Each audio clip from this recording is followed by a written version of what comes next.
আমরা যেভাবে আজকে এই জায়গায় বসে অতীতের এই বুদ্ধিজীবী গংটাকে আমরা সমালোচনা করছি, আজকে আমরা দাঁড়িয়ে এই যে পাঠ্যপুস্তক সংশোধনীর সাথে যারা জড়িত, যারা কাজ করবে, যারা কাজ করছে, sometime in the future, maybe 20 years later, maybe 50 years later, they will also be brought under kind of criticism, public criticism. তারা বের হইতে পারে না রাস্তাঘাটে এখন।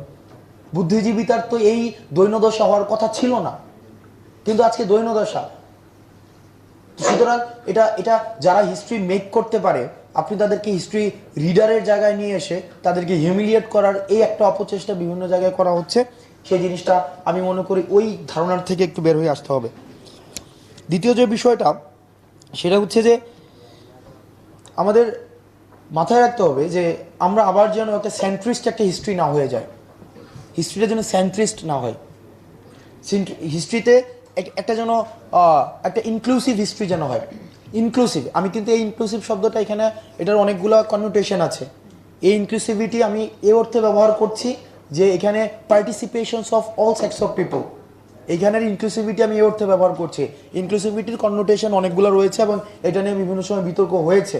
তো আমি এইখানে ইনক্লুসিভ শব্দটা ব্যবহার করছি যেখানে সবার ইকুয়াল পার্টিসিপেশন থাকবে, অর্থাৎ রাজনীতিতে যার যে কন্ট্রিবিউশন তার ইকুয়াল হিস্সা থাকবে।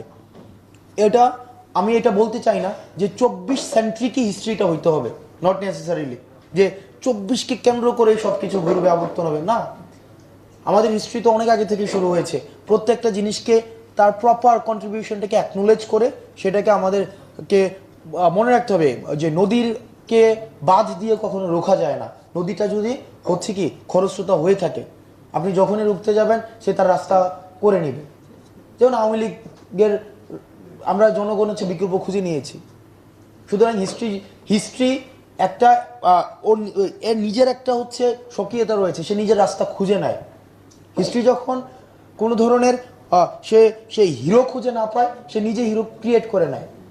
তো সেই জায়গা থেকে আমরা যেন একটা সেন্ট্রিস্ট হিস্ট্রির দিকে না যাই, সেখানে আমাদের রাইট উইংয়ের যারা রয়েছে, লেফট উইংয়ের যারা রয়েছে, সেন্ট্রিস্ট যারা রয়েছে, centrist aligning to right, centrist aligning to left, তাদের জন্য ইকুয়াল হচ্ছে কন্ট্রিবিউশন থাকে। আমি বলছি না সবাইকে উইপ আউট করে দিতে হবে।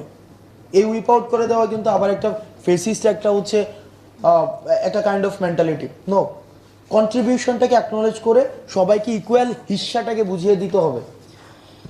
সব শেষে যেহেতু আমরা এই প্রজন্ম, আমরা এখানে যারা রয়েছেন এটাকে একাডেমিক ডিসকাশনে যারা রয়েছেন, এখানে আমার সরাসরি শিক্ষক সমপর্যায়ের অনেকে ছিলেন।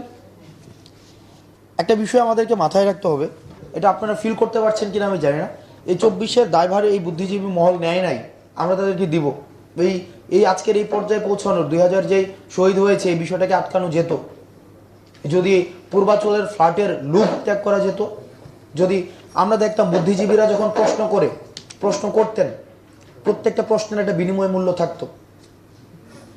অর্থাৎ প্রশ্নটা এমনভাবে করা হতো, এই প্রশ্নের মধ্য দিয়ে হয় তার কোনো একটা অধিদপ্তরের ডিজি হওয়া নিশ্চিত, অথবা প্রধানমন্ত্রীর সফর হওয়া নিশ্চিত, অথবা যেমন এখন তো যেমন এনসিটিভির একজন ডিজি হওয়া, তারপর হচ্ছে শিক্ষা অধিদপ্তরের ডিজি হওয়া, বিভিন্ন এই যে, অর্থাৎ মাথার মধ্যে at the back side of his mind always থাকতো কি যে আমি এই প্রশ্ন দিয়ে আমার যারা হচ্ছে নিয়োগকর্তা তাদের স্তুতি বন্দনা হবে এবং এই প্রশ্নের বিনিময় মূল্য আমার একটা হচ্ছে আউটকাম থাকবে।